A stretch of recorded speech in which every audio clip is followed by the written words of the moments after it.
Atrás da igreja, da catedral, hoje tem o salão paroquial, que eles chamam. Esse salão paroquial, no passado, era de madeira. E ali era as festas de São João, a parte de alimentação era realizada ali dentro e tal. E tinha um palco, porque tinha filmes nos domingos. E os principais frequentadores desse cinema eram o pessoal, as crianças que iam na doutrina. Então o prêmio para quem fosse na doutrina depois era poder assistir os filmes ali. E ali logo depois, logo que eu comecei aí assistir vim na marra na igreja, na doutrina, no domingo, para poder assistir o Zorro, o Tarzan, enfim, esses filmes antigos, foi onde eu tomei conhecimento e foi o primeiro contato com o teatro. Que ali tinha um grupo muito conhecido em Rio do Sul, e por vários anos eles trabalharam, que eram todos amadores, mas pessoas assim, um dos líderes do grupo era o seu Antônio Caran, Titio Caran, como ficou conhecido. Na época que ele cuidava do Duque de Caxias, né, os bailes de carnaval que a gente ia, ele estava sempre lá, era ele que organizava, né? E no meu tempo de infância, eu não morava em Rio do Sul, morava em Presidente Getúlio, mas domingo a gente ouvia na rádio o programa do Titio Caran, né? O trenzinho do Titio Caran.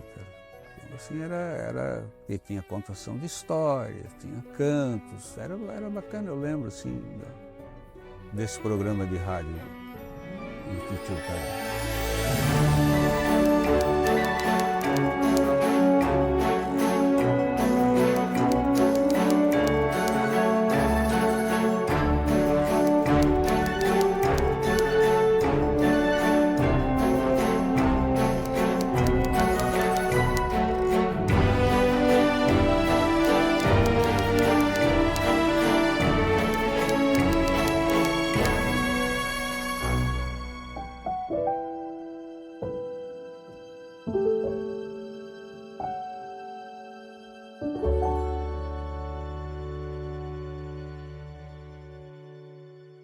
Ele trabalhou 9 anos em Curitiba, na PRB2 em Curitiba. 30 anos na Rádio Mirador de Rio do Sul, como locutor, animador, criador e apresentador de programas, tais como Carnê Social, isso tudo aqui em Rio do Sul. Reino Encantado Mirador, Carrossel da Alegria, Calouros, Atrações e Desfile. Criou em Rio do Sul o Grupo Teatral Rio Sulense de Amadores, mantendo durante 5 anos. Em 67 ele ganhou o título de cidadão rio-sulense, proveniente aqui de 40 anos, de prestar inúmeros serviços à comunidade rio-sulense. Caran foi e é procurado por pessoas que admiram como locutor da Rádio Mirador, e até mesmo as crianças o conhecem e o chamam carinhosamente de Titio Caran. Todavia, mesmo com estas ligeiras pinceladas, Caran está devidamente retratado em suas acrisoladas virtudes como cidadão rio-sulense. Sempre serão tidas na memória de todos. Rio do Sul, 10 de março de 1985. E que ele era vivo, né? Aí ele faleceu em 88. Nós tínhamos um pessoal, vários amigos, Nodi Pelicete, Paulo César Fiuza Lima, Roger Mas, Antônio Gotardi e outros nomes que eu agora não lembro, que gostávamos, a Luísa Murim, que gostávamos de sentar à noite no lanche bar, que é onde é o Marça hoje, Foto Marça ali era o lanche bar, sentar numa mesa lá e jogar a conversa fora. E o Nodi, que sempre foi muito ligado em cultura, um dos assuntos que ele mais trazia era a cultura. Então o Nodi, naquela época, ele era estudante em Curitiba, ele já falava muito e tal, e nós fomos e tal. Tinha o Rui Gertner, que fazia parte, o Dante Luiz Ribeiro. E aí eu tinha muita amizade com o Rui, que para mim foi um dos grandes intelectuais de Rio do Sul, o cara tinha uma cabeça incrível. E um dia o senhor disse, por que a gente não faz um grupo de teatro? nessa mesa de boteco ali. Não falava-se só das meninas e de futebol, não falava-se também de cultura. E foi aí que surgiu o Grupo Arrojo de Teatro. Na verdade, nós começamos o movimento em 3. O Dante Luiz Ribeiro, o Rui Gertner e eu. Os 2 já são falecidos.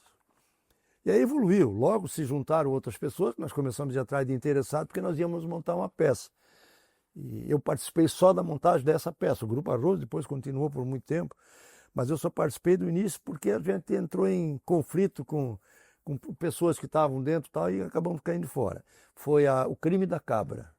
Eu juro para ti que eu não me lembro de nada relacionado à sonoplastia. Tinha quem cuidava um pouco disso, mas era absoluta. Era no gogó, meu amigo. Tá? Era no gogó.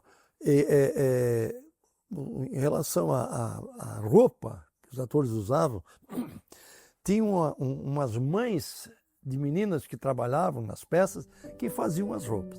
Então era uma coisa extremamente amadora e o pessoal fazia porque gostava. Aquilo era camisa, era suado a camisa, entende? A gente começou a fazer ali na estação, né, ali perto da rodoviária, né, ali da antiga rodoviária. Mas depois foi alugado, foi emprestado, eu não me lembro mais, não consigo me lembrar mais, mas nós tínhamos espaço, que era uma casinha de madeira, lá em cima no Maria Auxiliadora, no colégio. E então ali era o nosso encontro semanal, que a gente fazia os ensaios ali. Então a gente fez o ensaio por muito tempo ali, por vários meses, e depois a gente começou a fazer o ensaio dentro do teatro da Maria Auxiliadora, porque os primeiros espetáculos foram ali, daí a gente começou a ensaiar ali e ali a gente fez as apresentações, mas o espaço era esse que a gente tinha. E estava tudo bem, era um espaço pequeno, não era um espaço, né? Talvez na época, se parasse para pensar, não seria o espaço ideal para fazer, porque a gente tinha que ter um palco, mas a gente fazia. A vontade era de fazer, então a gente fazia naquele espaço, que era um espaço reduzido, mas era um espaço que a gente tinha e que a gente valorizava bastante aquele espaço. Tinha um grupo de teatro aqui em Rio do Sul, que era o grupo Asa de Teatro, que também era formado por adolescentes, né, crianças e adolescentes. Ele era referência em teatro na época, com crianças e adolescentes.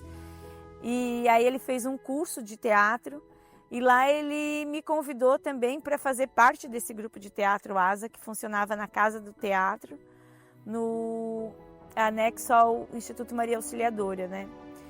E aí eu fui fazer parte desse grupo de teatro. Ali eu conheci o William também, que faz teatro até hoje, né? Que vive de teatro, que se tornou profissional dessa área.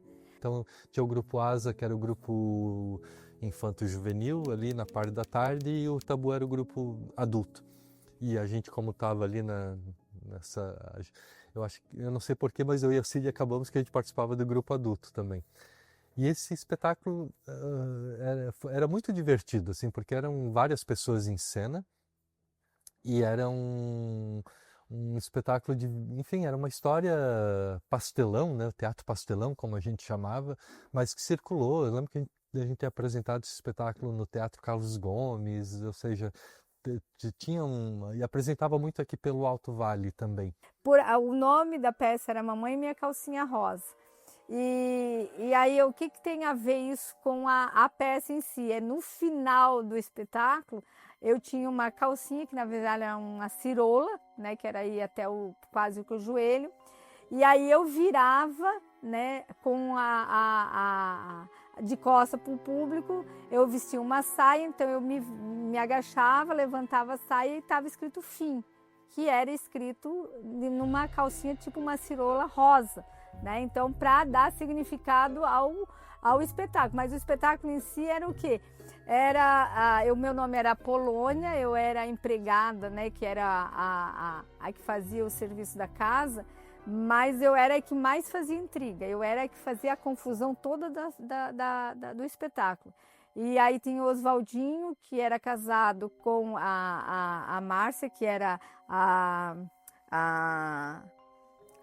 eu não me lembro mais o nome que ela tinha, e daí era casado com ela, e daí tinha uma amante, entendeu? E aí tinha os dois, que era a Sidneia e o William, que eles eram os que passaram na casa pedindo, que eram mendigos, e que daí eles foram convidados pela Polônia para ir para uma festa da casa. E eles entravam na casa com a intenção de pedir uma esmola. Só que a empregada da casa, né, ficava encantada com a simpatia deles e tal, e aí eles acabavam roubando algumas coisas da casa. E tinha uma cena muito engraçada que a gente ia roubar uns discos, né, na época do LP, e esse disco não cabia na bolsa, então a gente quebrava os discos para poder botar dentro da bolsa e levar para casa. Então tinha umas cenas assim que eram muito hilárias. E tinha o nosso saudoso, né, que hoje está nos nossos, né, nas linhas do teatro ali, de Tiago, que era o nome artístico dele, mas era o nosso querido Itamar. Eu tinha muita conexão com o Itamar. O Itamar, depois que terminou os espetáculos, tudo, daí o Itamar foi uma pessoa assim que depois do teatro, mesmo eu morando em São Paulo, e nós conversamos muito, né? Eu conheci ali o Itamar quando a gente estava trabalhando, eu trabalhava na fundação, e o William estava fazendo o Ladrão de Calcinhas. E aí o Ladrão de Calcinhas tinha uma cenografia toda em papelão. Foi um amigão, a gente fez vários trabalhos juntos, assim. E eu sei que ele gostava muito disso, gostava muito da cenografia, mais do que atuar, ou do que, né, ele gostava dessa coisa da construção de cenários e de estar nos bastidores. Ele ligava para mim, daí teve um dia um ano de férias que eu vim visitar minha família, ele trabalhava na prefeitura, ele contava histórias para as crianças. E eu fiquei tão chocada, assim, quando eu vi o Itamar, que não era o Itamar que eu conhecia. Né? Eu não sabia que ele tinha o problema, né? Aquela doença. Então, quando vi o rostinho dele assim, eu disse: o que tu fez no teu rosto? Tu se acidentou, teve acidente? E daí ele falou, né, que era um câncer. O Itamar, ele estava aqui trabalhando com a gente e ele tinha um sinalzinho no rosto que ele quis tirar em algum momento ali, né? Não sei por que também. E aí eu lembro do Itamar contando para mim depois, ele disse: eu fiz isso aí, aquele sinal, e eu comentei com o médico, né, se era legal fazer uma biópsia daquilo, e o cara achou que não. E era um câncer aquilo ali. E aquilo foi desenvolvendo, aos poucos foi espalhando, né? E o Itamar passou por várias cirurgias. Eu lembro que uma ele tirou um pedacinho, depois ele tirou um pedaço maior, depois uma terceira vez ele tirou um pedaço ainda maior, fez um enxerto, e aquilo estava sempre incomodando. Eu lembro que ele trabalhava e reclamava um pouco daquilo. Ele tinha uns momentos assim, né? E acabou morrendo disso. Ele foi, no final, ele foi para uma cirurgia em que eles iam tirar 40% do rosto dele. Eu acreditava que ele ia melhorar. Então eu achava assim, eu olhava naquele sorriso dele, assim, parecia ser uma criança, um adolescente, apesar da idade. Ele fazia coisinhas assim que eu sempre falava: Itamar, tu parece mais um adolescente do que um homem desse tamanho. É, né, Lu? Eu acho que sim. Então, o que eu posso te dizer do Itamar? Um ser iluminado. Que eu nunca vou esquecer esse garoto.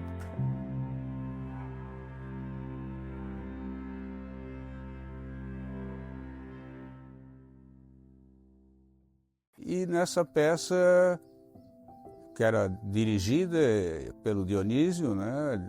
Ele era o ator principal, mas quem me chamou a atenção naquela peça foram duas crianças, cara, que trabalhavam, né? E tempo depois eu fui descobrir que essas duas pessoas eram a Sidneia e o William, cara. E aí eu entrei no grupo de teatro chamado Tabu. Era Teatro Amador Bugres Urbanos, grupo de teatro Tabu. E aí eu era uma criança que fazia teatro com um grupo adulto.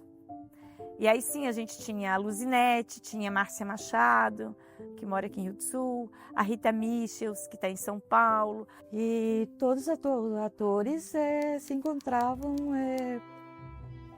na hora certa. Era uma equipe muito gostosa, era uma equipe muito alegre.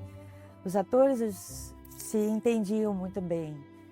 Então, era maravilhoso. Todo mundo participava, todo mundo queria se ajudar, todo mundo cuidava um do outro, né? Que isso que é uma, vamos dizer assim, uma comunhão entre as pessoas, entre os atores.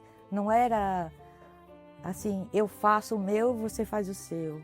Então era bem tranquilo, era bem gostoso. E a gente já representava a cidade em alguns festivais de teatro, né, catarinense. Então a gente foi para festivais de teatro em outros municípios, Timbó, Blumenau, Florianópolis. A gente também foi para fora do estado, a gente foi para Vila Velha, no Espírito Santo, né, apresentar. E ali eu gostava muito desse movimento, né, de estar com as pessoas, de ver o público gostando daquilo que a gente fazia. E quando eu entrei na Fundação Cultural, ela já trabalhava com teatro ali, né? Mas era assim um departamento que tinha só a Sidneia e o Carlos, professor de dança, né? E eu tive a feliz ideia de convidar a Cid para coordenar o departamento de artes cênicas, né?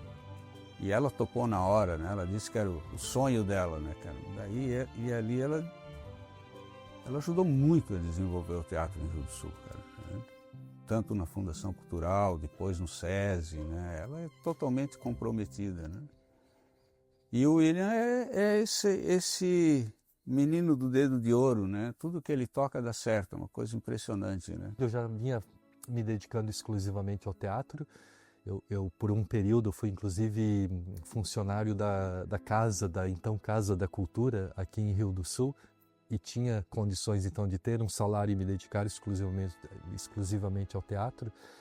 E naquela época surgiu uma oportunidade para fazer uma apresentação numa festa de aniversário, juntamente com o Luciano, né, que é um outro artista aqui da cidade.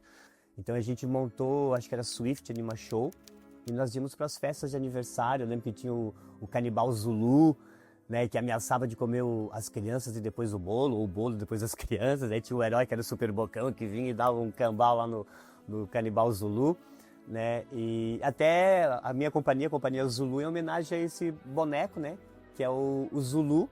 Primeiro ela chamou Pira Zulu, que era o Piraldo, Pirata Pirado, um dos primeiros bonecos, junto com o Zulu. Aí era uma junção dos dois, Pira Zulu.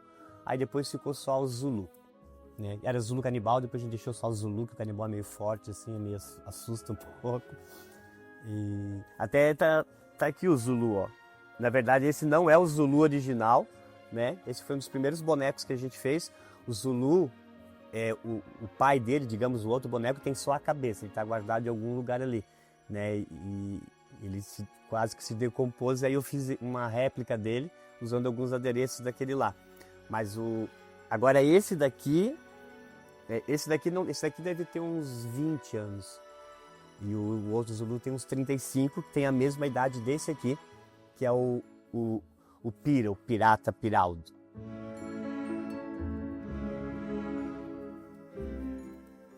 Navegando nas ondas do mar eu vou, meu destino é destruir. Eu sou Piraldo, pirata, pirado, desbravador dos 7 mares.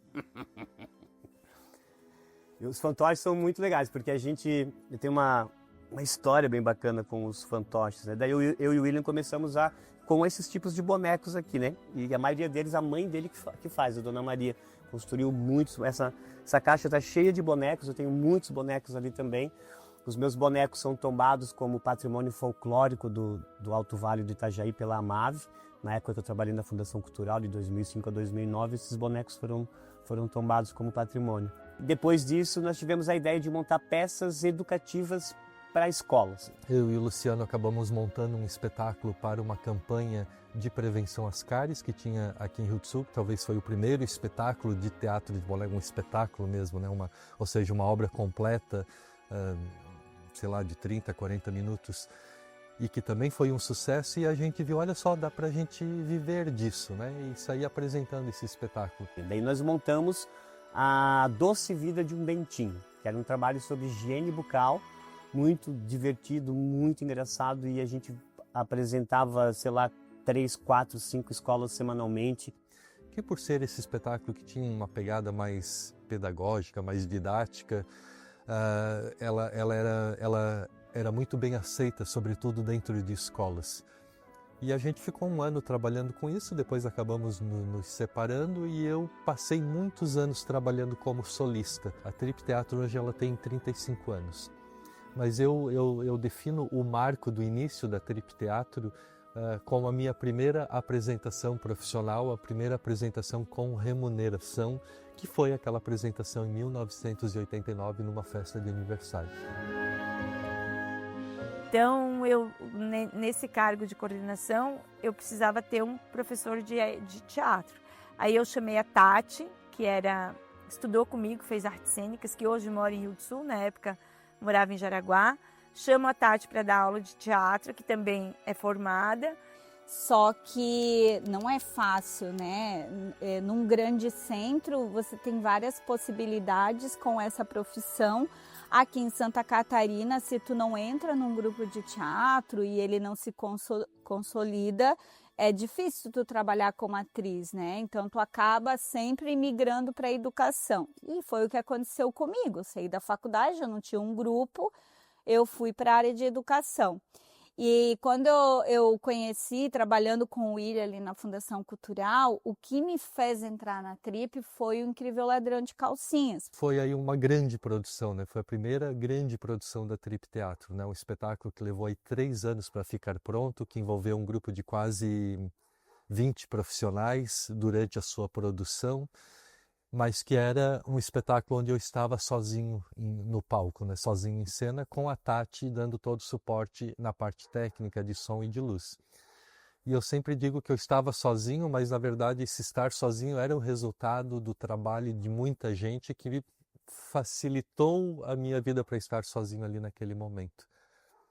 E esse espetáculo, enfim, é um espetáculo que continua em cartaz até hoje, mas que eu tenho muito orgulho de ter feito, porque foi um espetáculo muito ousado, trouxe uma técnica de construção de bonecos que foi inédita no Brasil. Até então não havia nenhum espetáculo com essa técnica de construção e manipulação de bonecos de mesa que, enfim, que param em qualquer posição que se queira. Eu fiz para o William o Flautista de Hamelin, passou ali no sábado passado, ali o Caspio e a Cerveja do Papa. Eu fiz mais alguma coisa para ele que eu não estou lembrado agora. Fiz para um grupo de patinação aqui de Rio do Sul, não sei se era aqui do Rui ou do Ima, já não lembro mais também, muito tempo, né? Fiz uns trabalhos também lá para a Cia Mútua de Itajaí, para o Guilherme e a Mônica. Era um príncipe chamado Exuperi também. Fiz muita coisa ali para o Centro Cultural Lili Bremer, né? É difícil tu lembrar tudo porque são muitos anos. A cenografia foi a partir de 2004. A Sidneia era coordenadora lá do Departamento de Artes Cênicas. E eu lembro que ela chegou no último ano dela, ela me encontrou ali na rua, aqui no pátio da Fundação, e ela perguntou, ela disse, Viga, tu não tem interesse em fazer cenografia? Porque me parece que eles traziam alguém de fora antes disso, né? Lembro do Carlos falando alguma coisa assim e tal. E aí, eu lembro que quando ela perguntou se eu queria fazer, eu não tinha a menor ideia do que seria, mas disse, quero. Porque eu lembro que o meu pensamento foi, eu vou aprender mais uma coisa. Antes da Fundação Cultural, eu nunca imaginei um dia de fazer arte, né? Isso para mim era só um hobby, era um passatempo, mas hoje eu consigo entender todo aquele período antes ali. Eu sempre costumo dizer que quando eu fazia, por exemplo, uma faculdade de administração de empresas, eu me sentia um alienígena, porque aquilo não era para mim, não tinha a ver comigo. Falei aqui que eu fui um péssimo policial, porque não tinha a ver comigo. É que, na verdade, quem tem alma de artista, a gente não pode ser nada na vida, tu não consegue ser nada que seja diferente daquilo que tu és. A gente é o que é. Nós temos uma natureza e ir contra essa natureza é um erro que muita gente comete. Tem muita gente infeliz por aí, né? Os grupos de teatro que eu trabalhei lá em Florianópolis, que é o único grupo que eu trabalhei no caso, a gente pensou assim, ó, nós vamos sempre trabalhar com a sonoplastia ao vivo, ok? Sempre. Então ela é melhor de trabalhar, ela tá ali orgânica junto com o espetáculo, então fica muito mais fácil de trabalhar. E aqui em Rio do Sul eu conheci a pessoa que mais chegava próximo e desenvolveu essa coisa, foi o Rodrigo, né? Eu me esqueço das coisas que eu disse por aí. Essa função de produtor de trilhas sonoras me fez ao me conectar com sentimentos, emoções que não que eu desconhecesse, mas que vale a pena ser visitado ou revisitado, quando uma trilha que fala de um amor entre duas pessoas ou de qualquer outra situação de saudade, por exemplo. Quando eu produzo essas trilhas sonoras que conversam com esses sentimentos, eu também entro, né, como ser humano, eu acabo sentindo para poder passar, né, para essa cena. O pensamento e se esquecer do tempo. Passa o tempo, passa o tempo, e passa o tempo, passa o tempo, passa o tempo. A Cobaia Cênica, ela iniciou dentro daqui da Fundação Cultural como uma extensão de curso, assim, um grupo amador mesmo, né?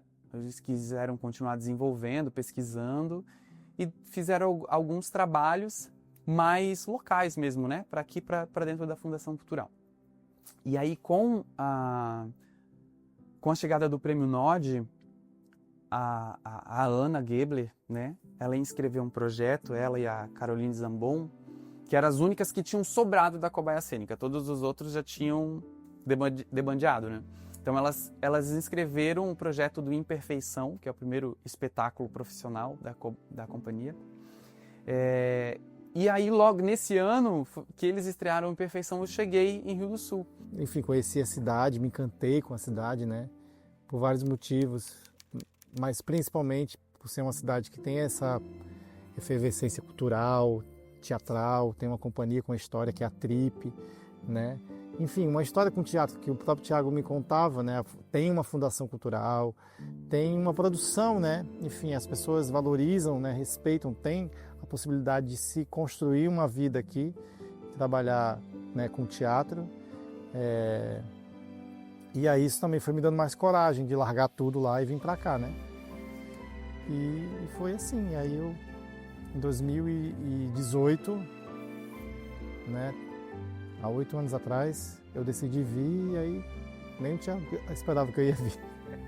E perceber que a cidade gosta de teatro, né? Todo evento que tem, tudo bem, às vezes não tá a plateia lotada ali, mas tem aquele público que tá ali, sabe, presente mesmo, assim, é muito bom, muito legal.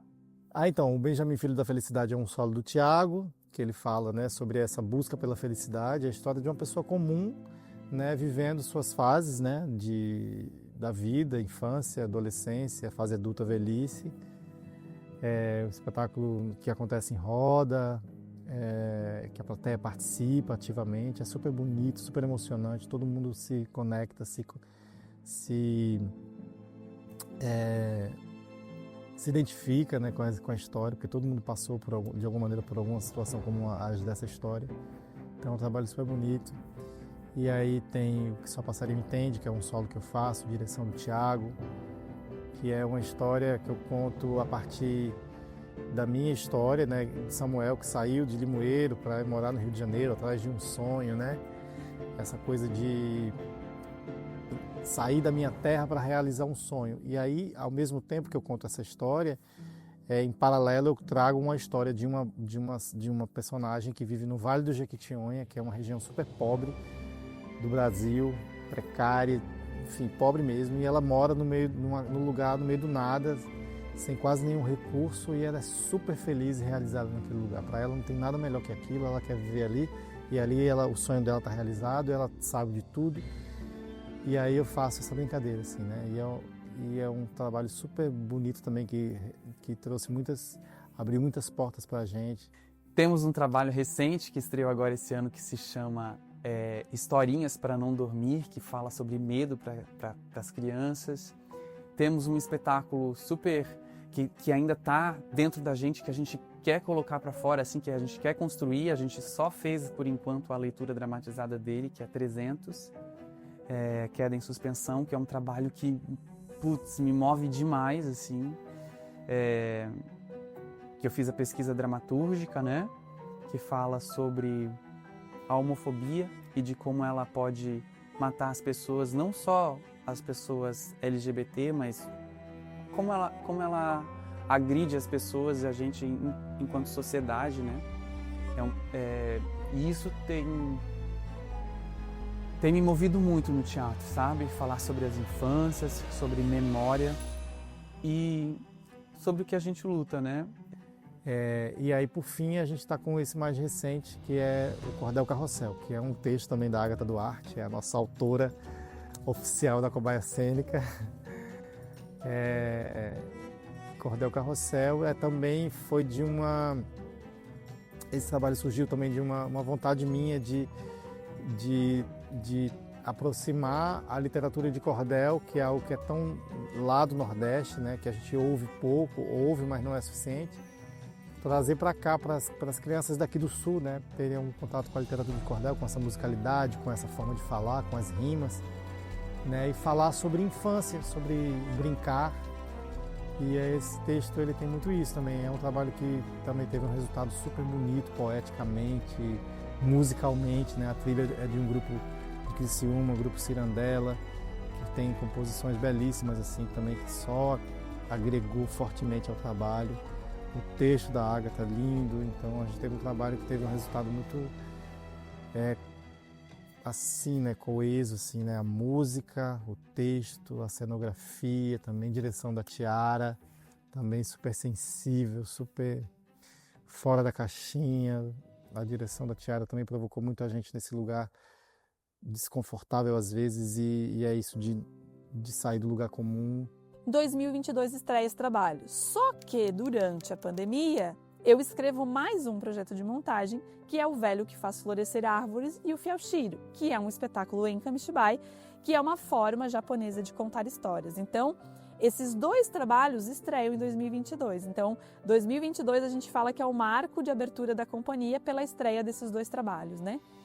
E aí eu fiquei, nesse meio tempo, até hoje, apresentando esses dois trabalhos. A gente já rodou, né, redes grandiosas assim, de teatro, a convite, né, de empresas. A gente já foi para o Paraná, a gente já foi para São Paulo com o espetáculo e a gente está difundindo agora, porque é uma companhia muito recente, né? É um momento muito especial. Hoje a gente tem várias iniciativas teatrais, temos a Trip Teatro, temos o Cobaia Cênica, temos o Teatro Dori, tem os trabalhos que a Sidneia faz, o Bruno, outras pessoas aí que estão ligadas com isso, ou seja, tem muita coisa sendo produzida.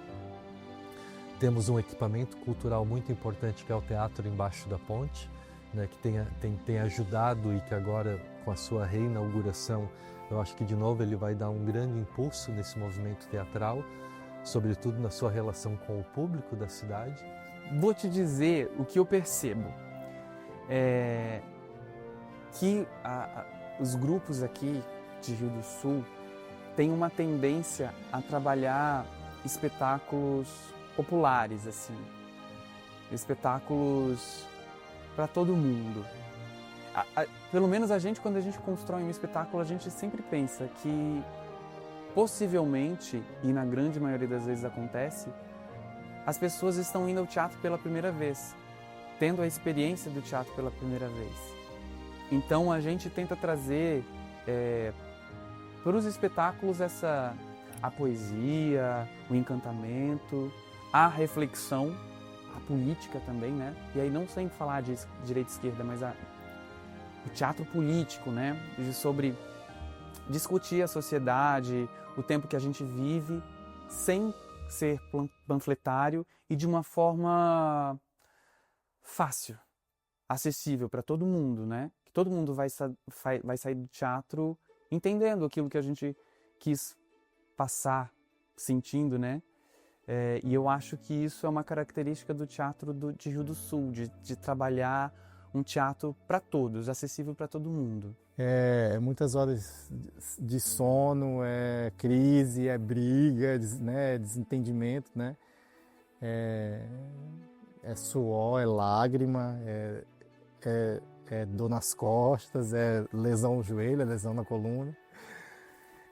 Mas pelo menos a gente tem esses presentes que né, fazer de Rio do Sul uma cidade potente também nesse lugar, né? Que não é só uma cidade potente das obras, não é só uma cidade potente do esporte, mas é uma cidade potente da arte, do teatro, da música também, que já tem esse olhar para a música também muito forte. Rio do Sul também tem essa potência musical muito forte, né? Mas também uma potência nas artes visuais, enfim. Mas aí falando da gente, né? É também uma potência no teatro, porque a gente tem levado o Brasil afora, estado afora, e sempre participando de festivais, né? Que tá assim, grupos de muitos anos, de 30 anos, e a gente está lá com eles também, assim, né? E isso dá muito orgulho pra gente, assim. E a gente não deixa de dizer, a gente é de Rio do Sul, a gente fala de Rio do Sul, é de Rio do Sul, é de Rio do Sul.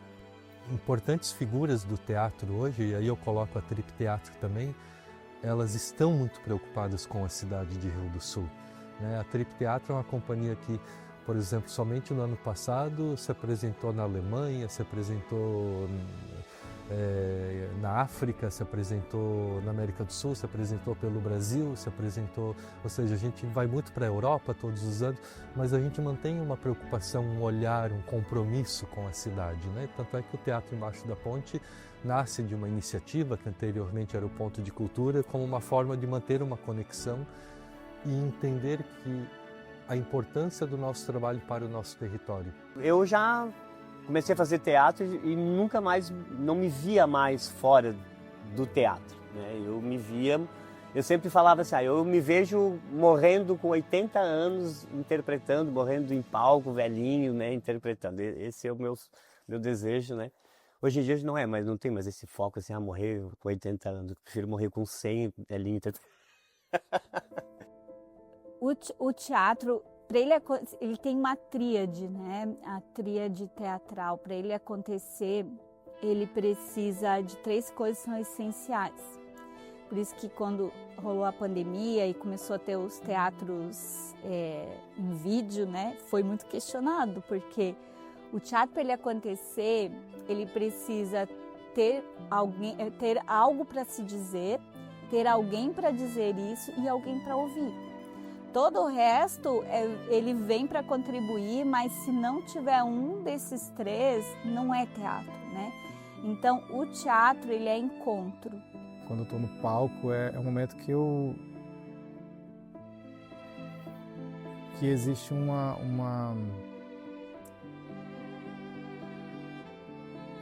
desconexão quase do real, assim. É como se eu estivesse em comunhão com o divino. E eu sempre falo assim, é uma frase que me surgiu, não sei porquê, e aí eu sempre gosto de repetir ela, assim, quando eu estou em cena, quando eu vou entrar em cena, que é assim, que eu seja sempre instrumento de afeto, esperança e humanidade. O teatro faz com que você pode tudo dentro do espetáculo. Você tem liberdade, você pode ser o que você quiser. O ator pode construir o cenário dele ali. Pode ser um grande ator, pode ser Se você tem um papel pequeno, comparar com de um ator que tem um personagem maior, que ele é mais, tem mais coisas para falar, mesmo com um pequenininho, às vezes você passa acima de tudo. Atuar é ser verdadeiro, é estar inteiro. Por mais que às vezes a gente está ali em cena, interpretando outras vidas, a gente nunca tá. A gente está sempre falando sobre a gente, né? Está sempre falando sobre a gente. Todas as referências de emoções que eu carrego para um personagem tá em mim, né? Eu não posso pensar no outro. Então, quando o meu personagem está com raiva, eu tenho que entender o que me causa raiva, né? O que o meu corpo faz quando está com raiva. E aí a gente vai para as nossas raízes, né? Para as nossas histórias. Então, para mim, atuar é estar inteiro, verdadeiro e principalmente feliz. É estar feliz. Eu preciso estar feliz em cena, senão não rola. Então, na verdade, eu acho que eu me descubro atriz, né, quando na minha infância eu brinco muito de ser, né? É quando eu, filha de um barbeiro, moradora do bairro Boa Vista, cheia de piolho, tenho sempre o cabelo muito curto e eu queria ter o cabelo comprido, né? Então eu coloco a saia da minha mãe de elástico na cabeça e finjo que eu sou uma mulher de cabelos longos, né? E aí eu brinco muito, né, de subir numa árvore e ser a Jane do Tarzan, e brinco muito de ser personagens, né? E isso sem querer, eu estou fazendo teatro, porque quando a criança brinca de ser, ela está interpretando, né? O teatro sempre busca uma reflexão, né? Independente do que está sendo apresentado, ele sempre busca uma reflexão, né? E eu particularmente, assim, ó, eu tenho uma gratidão enorme desse período lá da Fundação Cultural, do William, da Tati e da Sidneia, cara, porque o meu filho que me apresentou a Fundação Cultural quando ele tinha 7, 8 anos de idade, cara, ele fez lá na Fundação Cultural o curso de música, né? Violino, violão, contrabaixo, e sempre participando das atividades do teatro, né? E foi depois que o William montou o Centro de Cultura ali, dos bonecos gigantes, o meu filho sempre participou, e hoje ele vive disso, né?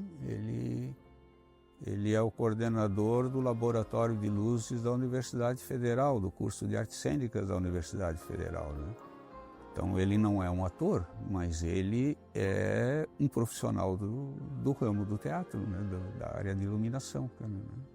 E isso foi contribuição dessa época, né? Então não são só os atores, né? É todo um universo de pessoas que trabalham para o espetáculo acontecer. Você precisa do iluminador, você precisa do sonoplasta, você precisa do figurinista, você precisa do diretor, você precisa de um monte de pessoas, né?